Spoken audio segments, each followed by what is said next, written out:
Lotus reality and agro farming వారు premium farm land projects మన పొలం ఫేజ్ 1, 2 మరియు 3 కంప్లీట్ చేసుకొని మన పొలం phase 4 Wasar village at Narayana Khed లో ఆగస్టు 15 ఇండిపెండెన్స్ డే రోజు గ్రాండ్ లాంచ్ చేయడం జరుగుతోంది.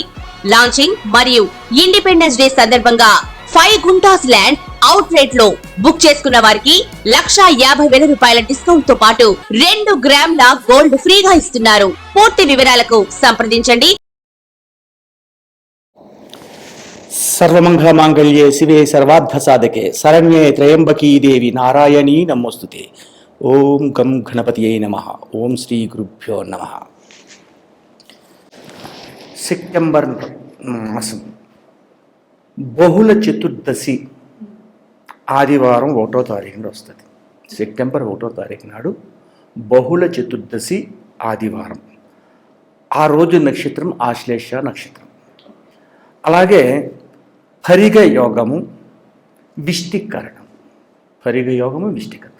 తిదివార నక్షత్ర యోగ కరణాలు ఈ విధంగా ఉండి మేషరాశి యందు ఏ ఒక్క గోచారాన్ని పరిశీలన చేస్తే మేషరాశి యందు ఏ ఒక్క గ్రహము లేదు. వృషభ రాశి యందు గురుగ్రహము సంచారం చేస్తుంది. బాగుంది. గురుగ్రహం వృషభ రాశిలో సత్యస్థానమైన మంచిదే మేషరాశికి. తృతీయ స్థానం యందు రాస్యాధిపతి అయిన కుజుడు సంచారం చేస్తున్నాడు మిథునంలో.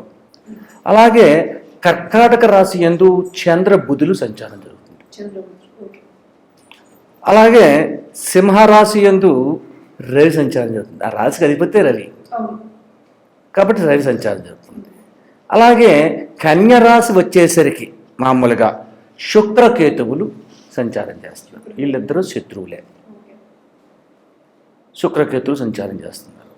ఆ తర్వాత శని కుంభరాశి యందు ఉన్నాడు.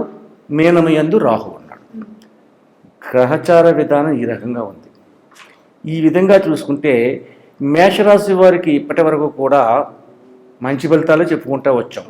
ఈ మాసం కూడా మంచి ఫలితాలు చెప్తున్నాం. మేషరాశికి ఆధిపత్యాన్ని వహించిన వాడు ఎక్కడున్నాడు?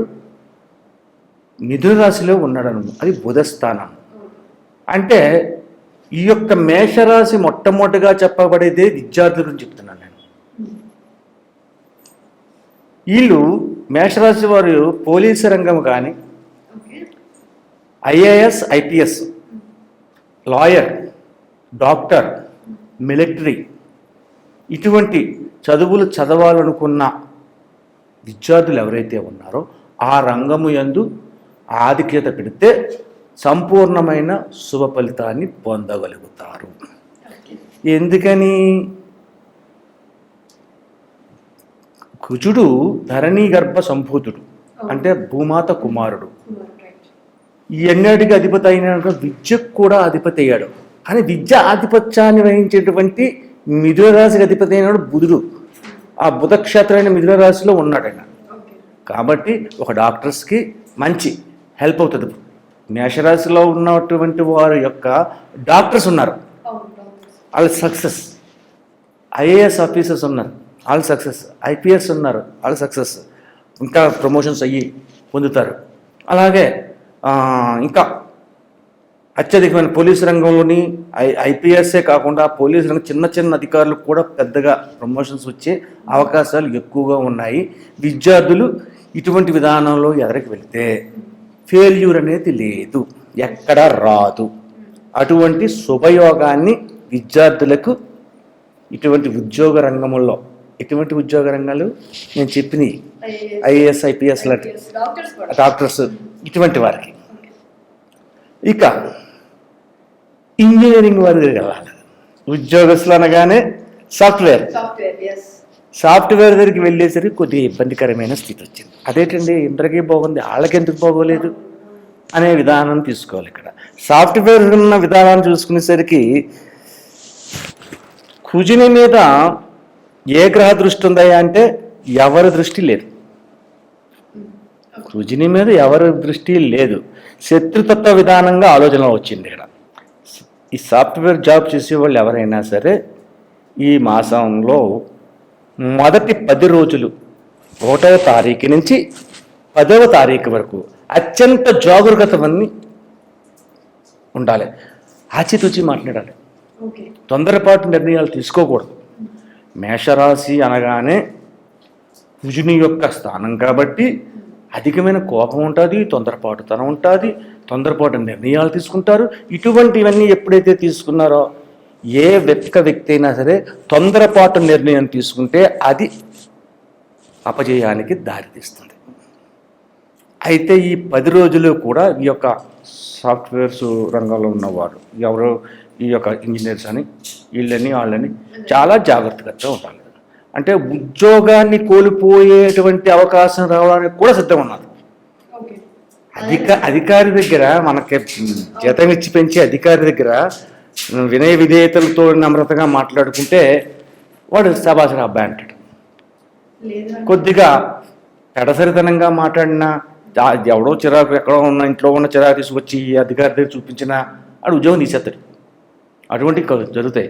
కాబట్టి ఈ 10 రోజులు కూడా ఆచితూచి మాట్లాడుతూ తెలివితేటలను ఉపయోగించుకుంటూ ఉండాలి. అటువంటి విధంగా వెళ్ళాలి. తదుపరి 10వ తారీఖు దాటిన తర్వాత 11వ తారీఖు నుంచి 20వ తారీఖు దాకా ఏ రకంగా ఉన్నది అంటే శ్రమకు తగిన ఫలితాన్ని పొందలేరు. అధికమైన శ్రమ చేస్తున్నారు. వృత్తి అనేది దైవంతో సమానం. ఏ వృత్తి అయినా సరే, సాఫ్ట్వేర్ అనేది కాదు, ఏ వృత్తి అయినా ఈ కుల వృత్తుల్లో ఉన్నాయి. మంగళి ఉన్నాడు, క్రాప్ వేయడం చిన్నతనం కాదు, అది నీకు నాకు చిన్నతనం అనుకుంటే తప్పది. ఆడు వృత్తి అది. ఆ వృత్తిని దైవంగా చెయ్యాలి. వృత్తి దైవం. ఏ పనైనా ఇష్టంతో చెయ్యాలి, కష్టంతో చేయకూడదు. ఏ పనైనా ఇష్టపడి చెయ్యాలి, కష్టపడి చేయకూడదు. కష్టపడి పని చేసినందువల్ల అలుపు వస్తుంది, కొంచెం ఇబ్బంది కలుగుతుంది. ఇష్టపడి పని చేసిన వల్ల అలుపు రాదు. పాట ఉంది, ఆడుతూ పాడుతూ పని చేస్తుంటే అలుపు సలుపు ఏముందరా అని చెప్పేసి ఒక పాట ఉంది గతంలోని. అటువంటి విధంగా ఉంటుంది. ఆ రకంగా ఇష్టపడి పని చేసుకుంటే జాగ్రత్తగా వెళ్తే కష్టానికి తగిన ఫలితం పొందుతున్నారా అంటే పొందుతారు, కానీ కొంచెం కష్టపడుతున్నారు. సరే, 10వ తారీఖు నుంచి దాకా ఈ రకంగా ఉండి జాగ్రత్తను వహిస్తూ 10వ తారీఖు నుంచి 20వ తారీఖు కష్టపడినా కూడా తగిన ఫలితం రాలేదు అనుకునే అసంతృప్తితో ఉంటూ మంత్ ఎండింగ్ అయ్యింది. ఏ రకంగా ఉంది ఇక్కడ దూరపు నుంచి ఎక్కడి నుంచో ఒక మిత్రుడు కొత్తగా మిత్రులకు రావడం కానీ, లేకపోతే బంధువర్గానికి సంబంధించిన వాళ్ళు రావడం కానీ, ఇటువంటి వాళ్ళు దగ్గరికి వస్తారు. వాళ్ళతో సఖ్యతగా ఉంటారు, స్నేహభావంగా ఉంటారు. ఉత్సాహం వచ్చింది, స్నేహభావం వచ్చిన ఉత్సాహం వచ్చింది. మనకి ఇష్టమైన వ్యక్తులతో మనం మాట్లాడాలంటే ఆనందంగా ఉంటాం, ఇష్టం లేని వ్యక్తులతో మాట్లాడితే ముఖం మార్చుకుని ఉంటాం. అటువంటి విధానంగా ఈ యొక్క 30వ తారీఖు వరకు బాగుంది. కేవలం ఈ యొక్క ఇంజనీరింగ్ చేసేవాళ్ళు, ఇటువంటి సాఫ్ట్వేర్ ఇంజనీర్స్, ఇటువంటి వాళ్ళకి మాత్రమే ఇది ఉంది, అందరికీ కాదు. ఐటీకి సంబంధించింది దానిలోనే కొంచెం ఇబ్బందికరమైన స్థితిని కుజుడు కలిగించాడు. కానీ ఉన్న వారందరికీ కూడా శుభదాయకమైన ఫలితాలు ఉన్నాయి. తదుపరి అడుగు. మరి గురువు గారు అందరికీ బాగుంది అని చెప్తున్నారు, మరి మేషరాశిలో ఉన్న విద్యార్థులకు ఎలా? విద్యార్థుల గురించి నేను చెప్పాను. మేషరాశిలో ఉన్న విద్యార్థులు మొట్టమొదటి చెప్పింది విద్యార్థుల గురించి చెప్పాను. ఆదిక్షతమైనటువంటి చదువుని పొందుతున్నారు. చదివే చదువుల్లో ర్యాంక్ తెచ్చుకుంటారు. సెప్టెంబర్ నెల అనగానే ఏప్రిల్ నెలలోనే మార్చి నెలలో రాసింది, మార్చి నెలలో కొన్ని ఉంటే చేయాలంటే ఈ నెలలో చేస్తున్నారు. అందులోని విద్యార్థులు 100% సక్సెస్ తీసుకుంటున్నారు. ఎక్కువగా జెంట్స్ కంటే లేడీస్ ఎక్కువ ఉంది ఇక్కడ. మెయిన్ మేషరాశిలో లేడీస్ ఎక్కువ విభాగాన్ని వచ్చింది. లేడీస్కే ఎందుకు వచ్చిందయ్యా విభాగం అంటే బుధచంద్రులు పంచమ స్థానంలో కలిసి ఉన్నారని చెప్పాను ఇందాక కర్కాటక రాశిలో. బుధుడు ఆధిపత్యాలు వహించారు కాబట్టి, చంద్రుడు ఆధిపత్యాలు వహించారు కాబట్టి చంద్రుడు ఉన్న స్థానమే తన స్థానం కర్కాటక రాశి. కర్కాటక నిశాగ్రహ అన్నారు, ఆ రాశిలో ఉన్నారు. కాబట్టి లేడీస్, ఆడపిల్లలు చదువుకునే విద్యల్లో చాలా పర్సంటేజ్ని పొందగలుగుతున్నారు విద్యలోని. అలాగే విద్య పూర్తి చేశారు, అనుకుందాం సెప్టెంబర్ నెలలోనో ఎగ్జామ్స్ ఏమో ఉంటాయి, విద్య పూర్తయిపోయింది, ఉద్యోగం కావాలి. ఉద్యోగం గురించి వీళ్ళు ఎక్కువగా శ్రమ పడిపోవడం కానీ, అయ్యో నాకు ఉద్యోగం వస్తుందో రాదో, ఇప్పుడు జరుగుతుందో జరగదో, ఏదవుతుందో, ఏమైనా జాతకాలు చూపించుకోలేము, ఇలాగనే కొద్దిగా ఇబ్బంది పడుతున్నారు. ఏ ఇబ్బంది పడక్కర్లేదు, బ్రహ్మాండంగా ఉద్యోగం వచ్చేస్తుంది ఈ మేషరాశి వారికి. అలాగే మగవాళ్ళకి రాదా అండి? మగవాళ్ళకి వస్తుంది, అంటే ఎక్కువ శాతం వీళ్ళు ఆడవాళ్ళకి ఉన్నది. ఆ విధంగా విద్యార్థులు ఉన్నారు. మరి చదువుకునే వాళ్ళ గురించి చెప్పారు, చదువు అయిపోయిన తర్వాత ఉద్యోగాల గురించి చెప్పారు, మరి ఇంట్లో ఉన్న ఆడవాళ్ళ గురించి? Very good question. అవును, భార్యాభర్తల విధానాన్ని తీసుకోవాలి. ఇంటికి దీపం ఇల్లాలు, ఇంటికి దీపము ఇల్లాలు. ఇల్లాలి కంట తడిపెట్టవద్దు, శుక్రవార పొద్దు నిద్రపోవద్దు అనేది భావం ఉంది. భార్యాభర్తల కలిగిన భర్త అనే విధానం తీసుకుంటే, మేషరాశిలో ఉన్న భర్త విధానం తీసుకుంటే అధిక కోపస్తుడు అయ్యండి. పెళ్ళం లోకువ, బయటోడు అంటే లోకువ అవుతే వదులుకోడు. పెళ్ళం లోకువ, పెళ్ళాన్ని కొడతాడు, తిడతాడు. అయ్యో నా మూడు ఇలాగని చెప్పేసి పెళ్ళం కూడా తిరగబడితే రవస్ అయిపోద్ది. కానీ తిరగబడకుండా ఈ మేషరాశిలో ఉన్న స్త్రీలు భర్తని తన గుప్పెట్లో పెట్టుకునే దానికంట కొంగును కట్టుకునే విధానాన్ని ఆలోచించుకుంటే చాలా మంచిది జరుగుతుంది. ఏంటంటే ఆరోగ్య విషయంలో ఆడవారికి కూడా మేషరాశిలో ఉన్న ఆరోగ్యం సెప్టెంబర్ నెలలోని జరుగుతున్న అనారోగ్య విధానాలు పెద్దగా ఏమీ కనిపించట్లేదు. ఆరోగ్యకరంగానే ఉన్నారు ఆడవాళ్ళు, ముఖ్యంగా గృహిణీలు. సంసార బంధంలో కొంచెం చిన్న చిన్న చికాకులు వచ్చినా అది సర్దుకుపోతూ ఉంటే ప్రమాదకరమైన స్థితులు కానీ మర్యాద తగ్గడం కానీ జరగదు. అటువంటి విధంగా స్త్రీలు ఉన్నారు. మరి గురుగారు ఇన్వెస్ట్మెంట్స్ చేయాలనుకున్నారు ఈ సెప్టెంబర్ నెలలో ఇన్వెస్ట్మెంట్ చేసే వాళ్ళ గురించి అంటే ఎక్కువగా రియల్ ఎస్టేట్ బాగా పనిచేస్తుంది. రియల్ ఎస్టేట్ కన్స్ట్రక్షన్స్, భూములకు సంబంధించిన కొనడము అమ్మడము. నెక్స్ట్ రెండవది ఏంటంటే కన్స్ట్రక్షన్స్ పైకి బిల్డర్స్ కింద ఉండాలి మేషరాశి వారు. అలా కాకుండా రోడ్ కాంట్రాక్టర్స్ ఉంటారు, అంటే ఇలా కిందకి వేస్తారు. రోడ్ అనేది కిందకి కాంట్రాక్టర్స్, వాళ్ళకి లాభం చదవు, నష్టదాయకమైన పరిస్థితి ఉంటుంది. కన్స్ట్రక్షన్ పైకి కట్టేది వీళ్ళు పైకి వెళ్తారు బిల్డర్స్. అలాగే రియల్ ఎస్టేట్ కూడా చాలా మంచి లాభాలు పొందుతూ ఉండే పరిస్థితి వస్తూ ఉంది. అలాగే బాగుంది. అలాగే మీరు అడగడానికి వచ్చిన శ్రామికులు ఎలాగ ఉన్నారయ్యా? కష్టపడి పనిచేసే వాళ్ళు ఉన్నారు. కూలి పని అని నింటే హైదరాబాద్ నగరంలో చేసేది మనకి తక్కువ. పల్లెటూరుల్లోని వ్యవసాయం చేసేవాళ్ళు ఉన్నారు. శ్రామికులు అంటే అది ఉదయం 6 గంటల కానీ వంచిన నడు రాత్రి సాయంత్రం 5 గంటల దాకా యాత్రానికి లేదు వాళ్ళకి. ఇది వరకంటే మా చిన్నతనాల్లో అయితే వాళ్ళ కూలీలు రూపాయల మీద ఉండేది. ఇప్పుడు కూలీ వాళ్ళకి 1500 రోజు కూలి, 1000 ఆ రకంగా ఉండాలి. అదే 1000 రూపాయలు సంపాదించాడు, కష్టపడి సంపాదించాడంటే 1000 రూపాయలు మిగిలిపోతున్నాయంటే మిగలవు. ఖర్చులు కూడా అలాగే ఉన్నాయి. శ్రామికుడికి మాత్రం ఈ యొక్క మేషరాశిలో ఉన్న ప్రతి ఓడు కూడా ఎంతో కొంత ధనాన్ని వెనకేసుకుని స్థిరతత్వాన్ని పొందే అవకాశం శ్రామికులకు ఉంది. మొన్న ఎప్పుడు మనం చెప్పుకుంటాం, రాశి ఫలితములో అన్నది మధ్యతరగతి కుటుంబీకులకు మాత్రమే, కోటీశ్వరులైన వారికి అవసరం లేదు. కోటీశ్వరుడికి 10 కోట్లు వచ్చినా సంతోషపడ్డాడు, 10 కోట్లు పోయినా అంటాడు. మధ్యతరగతి కుటుంబం అలా కాదు.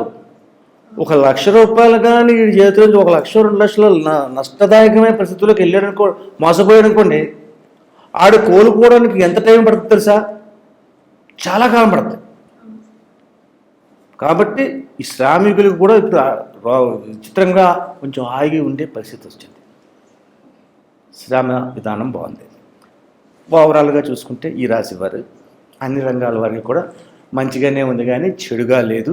కొంచెం ఉద్యోగ రంగంలో ఉండే ఐటీ ఉద్యోగంలో ఉన్న వాళ్ళు మాత్రం కొంచెం జాగ్రత్త పడాలి. తదుపరి ఈ యొక్క రాశిలో ఉన్న వీళ్ళకి అంటే కుటుంబంలో కలతలు లేకుండా భార్యాభర్తల మధ్యన చిన్న చిన్న తగువులు ఉన్నాయి. ఆ తగువులు పోవడం, ఐటీ రంగంలో ఉన్న వారికి మనం దా చెప్పుకున్న కొన్ని ఇబ్బందులు చెప్పుకున్నాం. ఆ ఇబ్బందులు తొలగడానికి ఏం చేయాలి? పరిహార మార్గాన్ని మనం చెప్పుకోవాలి. దానికి ఏం చేస్తే బాగుంటుంది? మేషరాశి వారు కుజుడు అధిపతిగా ఉన్నాడు కాబట్టి జనార్దనుడు అంటే విష్ణువుని, కలియుగ దైవం ఎవరు? వెంకటేశ్వరుడు. మేషరాశి వారికి వెంకటేశ్వరుడు, జనార్దనుడు అంటే వెంకటేశ్వరుడు వస్తారు. ఇంకా జనార్దన స్వామి గుడి అంటే ఎక్కడికో వెళ్ళాలి మళ్ళా. కాబట్టి వెంకటేశ్వర ఆలయం అంటే హైదరాబాద్లో బిర్లా టెంపుల్ ఉంది, బాలాజీ టెంపుల్ చిలుకూరులో బాలాజీ టెంపుల్ ఉంది, ప్రతి చోట వెంకటేశ్వర స్వామి గుడులు ఉన్నాయి.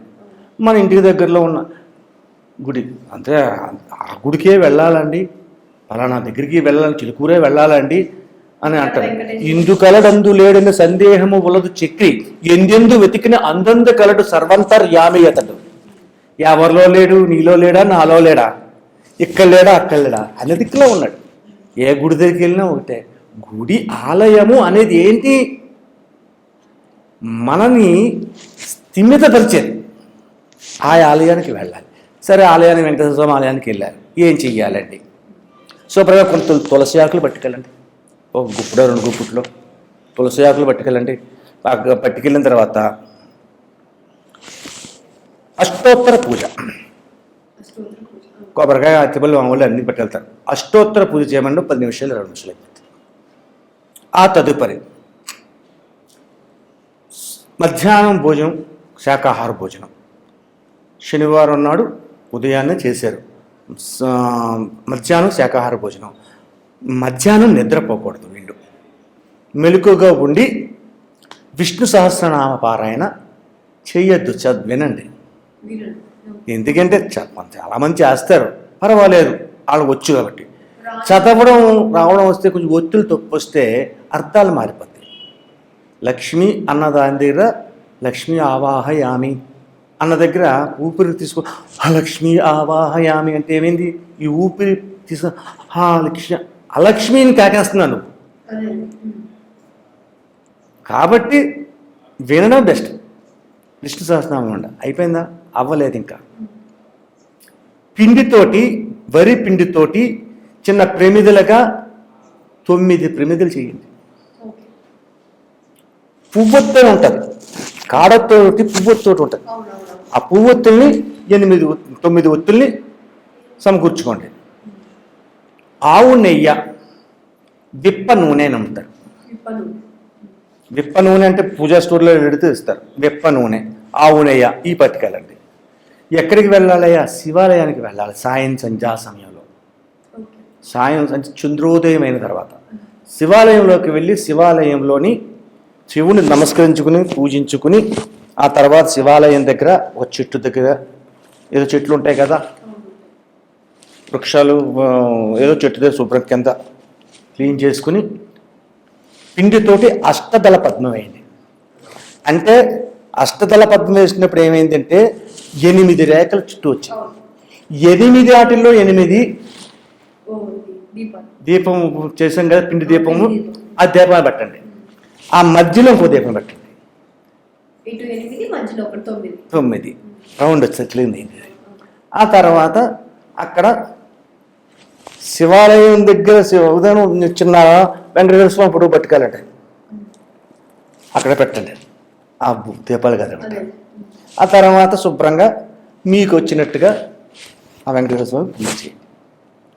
పంతులు గారు వచ్చి సంకల్పించి పూజ చేయాలన్న పరిస్థితి లేదు. మీకు ఎలా చేస్తవచ్చో అలా పూజ చేయండి. 16 నామాలు తక్కువ కాకుండా చదవండి వెంకటేశ్వరి. మీకు ఒప్పుకుంటే 108 చదవండి. 16 తక్కువ ఉండకూడదు. అంటే షోడశ నామాలు అలాగే చదవండి. ఆ తర్వాత ఒక రావి ఆకు తీసుకెళ్ళండి. రావి ఆకులోని ఈ మాత్రం బెల్లం ముక్క, తెల్లటి బెల్లం ముక్క నైవేద్యం పెట్టండి. లెగిసి 9 ప్రదక్షిణలు చేయండి. మీ యొక్క మదిలో ఏ కోరికలు ఉన్నాయో ఆ కోరికలు దీపాలతో చెప్పండి, నమస్కరించుకోండి. రిక్త హస్తములతో, అంటే మీరు పట్టుకెళ్ళిన వస్తువు ఏది మీ చేతిలో ఉండకూడదు, అన్నీ వదిలిపెట్టేయాలి. అగ్గిపెట్టి పట్టుకెళ్ళాం, అగ్గిపెట్టిలో పొలంలోనే తెచ్చుకోకూడదు, వదిలేయాలి. అక్కడ మా లోపల శివాలయంలోకి వెళ్ళి శివుడికి కొర్ర కొట్టాం, కొబ్బరి చెక్క ఇచ్చాడు, ఆ చెక్క తెచ్చుకోకూడదు. తినగలిగే కూడా తినండి, లేదని అడుగుతండి, ఎవరి వాళ్ళు ఇచ్చండి. కనీసం ఏది ఉండకూడదు చేతిలో, ఖాళీ చేతులతో రావాలండి. ఆ రకంగా వచ్చి టిఫిన్, కాఫీ, టీ, లేకపోతే పాలు పళ్ళు ఇటువంటివి తీసుకోవడం, శుభ్రంగా గోవిందనామస్మరణ చేసుకోవడం, కింద పక్క వేసుకుని మంచం మీద కాబట్టి కింద పక్క వేసుకుని బ్రహ్మచర్య దీక్ష వహించాం. ఈ రకంగా మేషరాశి యందు ఉన్న ఎన్ని శనివారాలు అయితే వస్తున్నాయో అన్ని శనివారాలు చేయండి. ఎటువంటి ఇబ్బందులు కానీ బాధలు కానీ ఉండవు, తొలగుతాయి. ఇది మేషరాశి వారి యొక్క మాస ఫలిత విధానం.